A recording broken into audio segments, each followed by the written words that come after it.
he'd watch and he'd waited till his billy boiled. You come a waltzing Matilda with me. Waltzing Matilda, sing, waltzing Matilda. You come a waltzing Matilda. Farvardin talks about how we can all come together.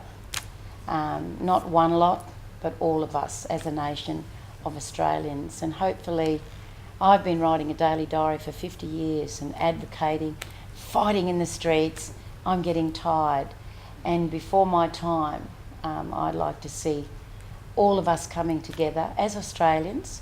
Doesn't matter if you come from overseas, once you come here, you become Australians. So God bless you, my good friend, because not only is your book too deadly, all the hard work that you've done in this community for each and every one of us, I can't thank you enough, Farvardin. And on behalf of the Aboriginal community and the community, we love you very much, and we hope this is the beginning of bringing us all together. And God bless. So firstly, thank you to Dr Farvardin Daliri for inviting me here tonight, but also a huge thank you for sharing with me and giving me the opportunity to read your book. It has been an honour. I found that Farvardin encapsulates all sides of politics, left, middle and right, in the spectrum of politics. The book is very well written, thought-provoking and definitely worth reading and sharing to many. I think I need some water. Dr Farvardin Daliri is to be commended for his record of community service and also for his love for Australia and wanting what we all should strive for, and that is inclusiveness, equality, and a happy and integrated community. Farvardin is to be commended for his dedication and perseverance, the trials and tribulations when it comes to bureaucracy and red tape, and continuous hitting of brick walls when it came to the funding and the money that never came that was promised. And it happens to have been decided wholly and solely on the political climate of the day and what side of politics was in at the time to whether or not funding would be available. Farvardin, Townsville is lucky to have you. There is no doubt about that. If newcomers that have come to Australia take anything away from you, that's having read the book, or just one of your ideas, you have made a great contribution to Australia. When you haven't understood something, you went to great lengths to find out why. You also studied, you investigated, and you critically evaluated, and you even questioned your university lecturers. And at times you even disagreed. And then you evaluated what you learnt through experiences, and you came up with your very own conclusions. Because to you it was not about being right or wrong, it was about what was right for the betterment of the people and for the country. It is interesting to note that many are confused about the Australian culture. And yes, I agree with you. It has been rendered almost invisible. You're right. There is no doubt that we have failed to close the gaps on our first Australians. And it is important that we look after our first Australians and move forward together in finding solutions. This book is for everybody to read. No matter where you stand in politics or what your beliefs are, I think that there is a commonality and there is middle ground in the way that it has been written, and it gives us hope towards a better future. There are certainly topics in the book that I don't think anyone in Australia will disagree with or should be disregarding if we are to move forward. This book is a credit to Dr Farvardin and an asset to anyone who resides in Australia to understand and bring open and honest discussion to the table. Hopefully we can find workable solutions that will benefit all. Again, thank you. Like I said, I am honoured to be a part of tonight's launch, and I certainly will be recommending your book in my next newsletters to my party members. And thank you. Thank you everyone for coming along. These are not my words. I have been asked to relay Anu from the Palm Creek Folk Festival. She has very kindly written some words, but unfortunately was not able to make it tonight. So Apologies from Anu, but these are her words. The ghost of the Billabong. It took the eyes of a migrant to show me my own culture. Well, not so surprising. How else does a fish see the water it swims in? Farvardin Daliri's new book, The Ghost of the Billabong, showed me what I was missing, the heart of the real Aussie narrative. Australia does have a definitive culture. It lies beneath the British colonial narrative and the struggling multicultural narrative that came later. The real Aussie narrative is born of a sense of space and plenty, a chance to rewrite the rule book and a fair go for all. And Farvardin pleads, not essentially a racist stance at all. I found it very interesting that it took Farvardin to point out the meaning of our Aussie cultural icons, Waltzing Matilda, Aussie Rules, and Ned Kelly. Some things are too close to one's skin to notice. A cheeky, rule-breaking but good-hearted spirit is at the core of our value system. Just last week, I was surprised to read the second verse of our national anthem, Advance Australia Fair, and see written the spirit of welcome and willingness to share the bounty we are. This is the second verse. Beneath our radiant Southern Cross, we'll toil with hearts and hands to make this commonwealth of ours renowned of all the lands. For those who've come across the seas, we've boundless plains to share. With courage, let us all combine to advance Australia fair. In joyful strains, then let us sing, Advance Australia Fair. I think Anu would have sung that. I'm sorry, I haven't got Anu's singing talent. Unity in diversity is encoded in the DNA of the emerging and evolving Australian culture, writes Farvardin. The very successful Against All Odds Townsville Cultural Festival, of which Farvardin is the father, is a living testament to this. All the brilliant, exotic difference I saw there this year all melded around that campfire. Australia is naturally multicultural, and when our differences are permitted cultural expression, all can sit around together as connected humanity. I believe the ghost of the Billabong is an important link to identifying and reclaiming our unique culture, a piece in the jigsaw of our traumatised beginnings. Even the title speaks to the core of our identity, not a lack of culture, but a defiance that would place freedom for all at the top of our priorities. Our Townsville culture is well exposed here in this book, and you may well find this very interesting if you live here. Thank you, Anu. Thank you. The Ghost of the Billabong Speaks tells the story of the Townsville Cultural Fest over the last 21 years, and through that, the much bigger story of how the voice of an Australian cultural narrative has come into play over this time.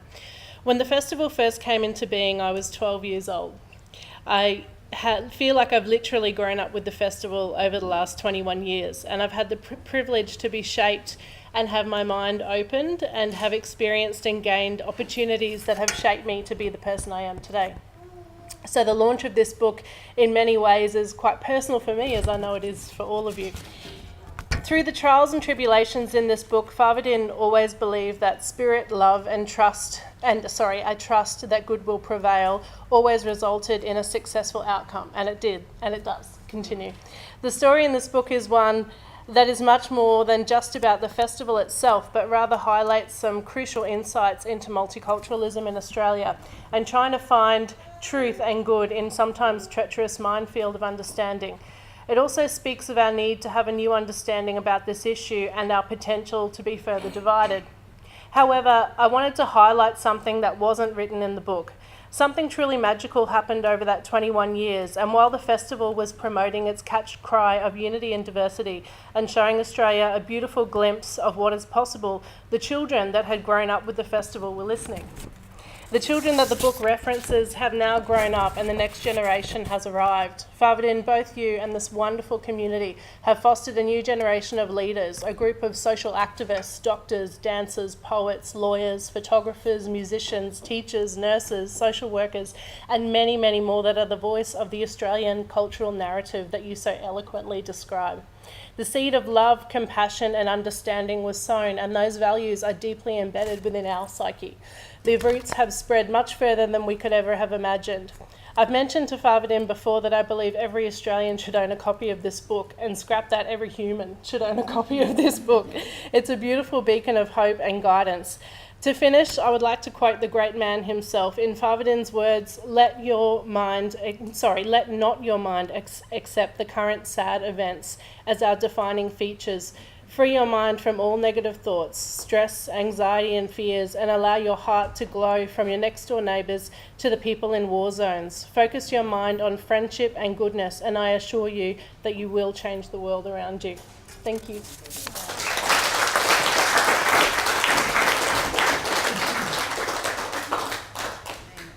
But I have known Farvardin for about 10 years at least. And what I would like to say, a few words about Farvardin himself and why his writings are so good. Farvardin is probably one of the most exceptional people that I have met in terms of his commitment and drive to make things happen. I probably have only missed 3 cultural fests in my entire life, and that's because I wasn't living here at the time. Or I have been away. And I have seen the festival grow and develop. And you know, there is something about bringing people together for singing, dancing and food. Food probably mostly. That shows we have so much more in common than that separates us. And Farvardin's belief is, you know, we all deserve the right to live in safety and harmony. And harmony is something that he talks about all the time. We all want our kids to have the best education. We all want our kids to have the best lives they can have. And we want to live in a country that we can be proud of and that we can celebrate every day. And Australia is by far, I've travelled a fair bit in my younger life, and I can tell you Australia is by far one of the safest, most beautiful countries I have ever seen. And probably one of the most beautiful parts of Australia is across the water on Palm Island, which is 15 minutes on a plane and 2 hours on a boat. And there is much to do over there, but the opportunities are there.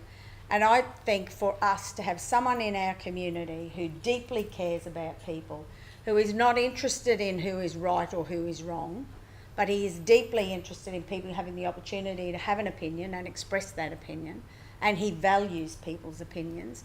That is a great role model for all of us. It is a great role model for our children and our young people. And I think as a community, we are very, very lucky to have you here, Farvardin. Thank you.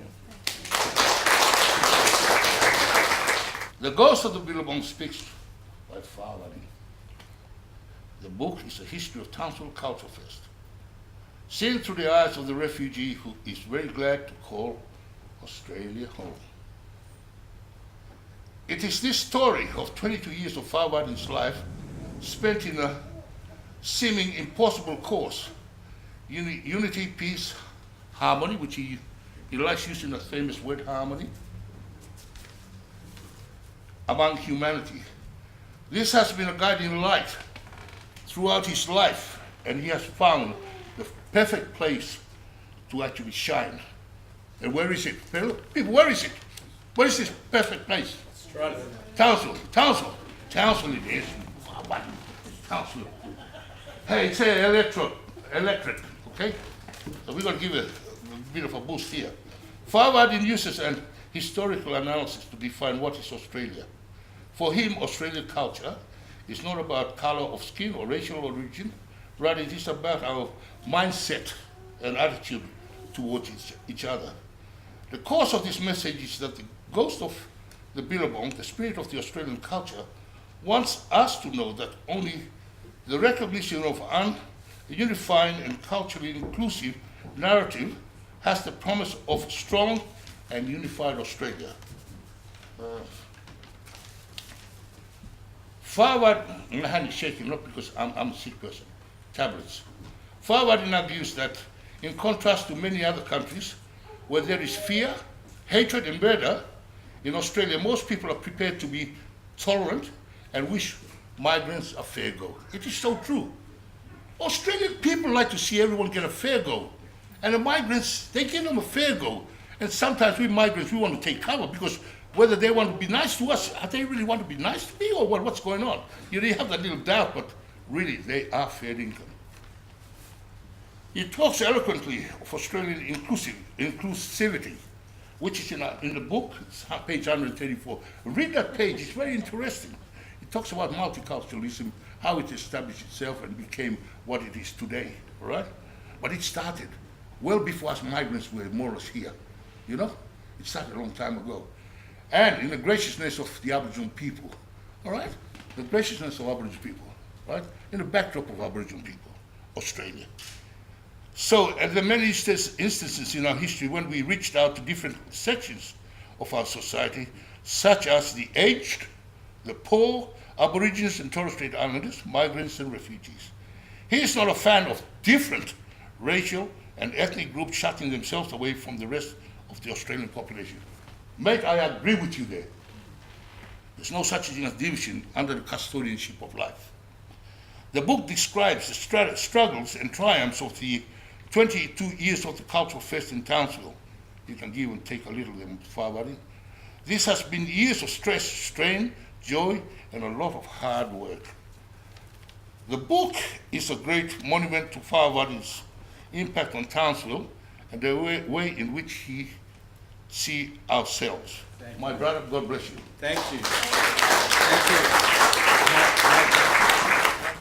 When I see your faces coming from such a different perspectives and they all give a take on this book, I feel humbled and I think that I was right in my assessment that Australia is the place.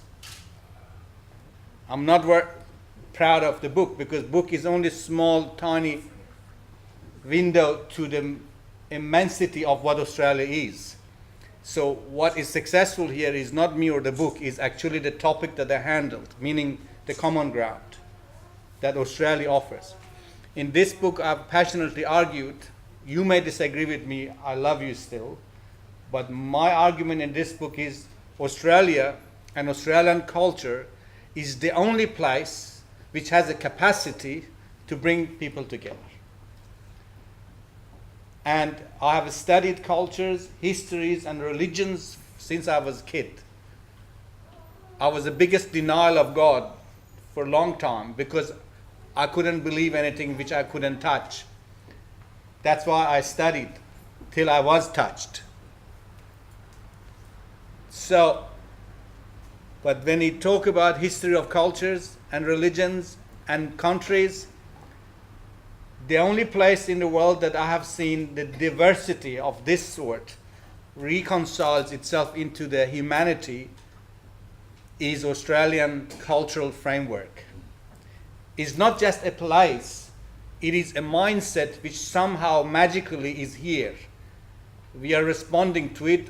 I'm not trying to do voodoo magic, but it's something here in Australia which turns a convict, a person who's being shunned by their own country, exiled, Aboriginal people who have been basically subject of genocide by the colonization, and the slave workers, make these people against a harsh environment and geography fuse and evolve to a culture which is the opposite of what they endured. They endured harshness and injustice. They turned around. The first country in the world which had a social justice agenda with social security before Russia became communist, we had us covered our poor people. Did you know that? The first country in the world that came up with the social justice agenda to cover the baseline of the unemployed people was Australia in the world. It is not about being left or right. It's not about being communist or capitalist. It was about Ned Kelly and Ned Kellys and the swagmans, the spirits of this land, that they were inspired by the Aboriginal people's lifestyle, sharing and caring, which comes from 60,000 years. Sharing and caring is the story engraved in every rock and tree of this land, and has touched every heart of every convict and every person who tried to make this land home. And that is what we are actually being touched by. And when we say we are Australians, that means we are being touched by something profound, something unique. Cultures don't coexist peacefully usually. In this country, in 3 generations, we have turned around to one of the most progressive, accepting, equal and fair go society. Where did it come from? Not from my place where I came here as a refugee. It was here, we came for it, we found it here, and we enjoy it. But we shouldn't take it for granted. We should understand that this is something that we owe it to the rest of the world. And I was talking to a group of young people this morning with the Minister, Corley O'Rourke, about how to turn around the offending behavior and addictive behavior of young people. I was saying that Australia has a capacity to get it right for the rest of the world. I believe that every one of you on this piece of land, from our indigenous elders to the newly arrived, you are a chosen ones. And the Australian cultural package, cultural framework has given us that guarantee that we can make it. Because the bottom line is that people come here, look at it please. People come here from nowhere that we know who they are, absolutely foreign to us. By the virtue of our visa, they get equal opportunity, equal chance, services to learn the language. They can believe in whatever they like, worship the way they like, or worship nothing at all. Yet they stand equal with the person who is 5th generation convict, descendant here. Do you think it's something normal in our life or in our world? It is not. It is not. So we need to celebrate these things so we can improve. If we continually deny ourselves as Australians the pride of who we are and look for bad spots and magnify bad spot, it becomes like a person who is looking always as the bad stuff that being put on them. Like a parents pick on their children that, oh, there's something wrong with you all the time. I think my book is one little contribution to say that let us look at Australia in terms of what is right with us. And the wrong will fade away because there is not much wrong with us. There is so much for us here which is actually cause of our pride, cause of our confidence. And then if we can get up in the world and say, look, Australia has it, this country can do it, then rest of the world has no excuse for genocide, wars, ethnic cleansings, class divisions, and every other excuse that they find to go to war. So my humble contribution here is that we have something unique that we can always share. And Australian culture, which has been rendered invisible, is not in conflict with any other culture. It's British colonial narrative which is in conflict, not Australian narrative. If we try to separate the British colonial narrative, their colonization of Australia, what they did to indigenous people, accept it, read it, but separate it from the Australian cultural narrative, which came about from the same basis that Aboriginal predicaments started and the convict shipments and the slaves, then we will realize that, look, we are unique indeed, Australians. We have best of the Europe, we have best cultural values from parts of the world, we have got best of the opportunities, best of the resources, and this nation, with your hearts that we are here tonight and touched by this book, is set to guide the rest of the world for how it is to live in harmony and how it is that we can say world also can live in peace one day. And thank you for being here tonight. Enjoy a bit of a cheese and wine, and don't have to buy the book. My brother is just trying to, Thank you.